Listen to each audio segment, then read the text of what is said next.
Welcome to our channel. Today we how to register with Microsoft Power Automate for trigger-based flows step by step clearly.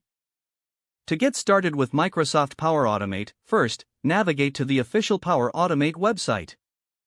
Once on the home page, locate the Sign In button in the top right corner. Click on the Sign In button to proceed.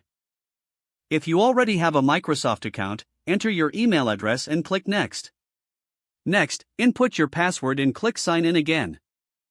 If you don't have a Microsoft account, click on Create One to begin the registration process. Follow the prompts to fill out your information, including your email address and password. Once you have created your account, return to the Power Automate homepage. Now, look for the My Flows tab on the navigation bar. Click on the My Flows tab to access your flow management page. To create a new flow, click on the Create button, usually found on the left side. You will see several options for different types of flows. Select Automated Cloud Flow to create a trigger-based flow.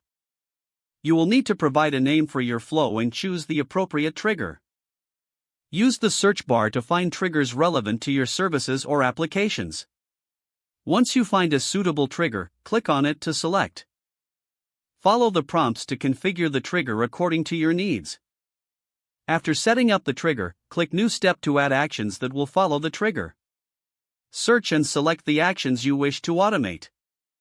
Continue to configure each action to build your automated workflow effectively. Once you have added all necessary steps, review your flow for accuracy.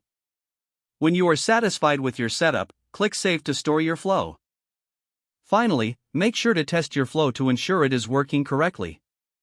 You can run a manual test or wait for the trigger to initiate the flow automatically. If the page does not load, refresh the browser or try again in a private or incognito window.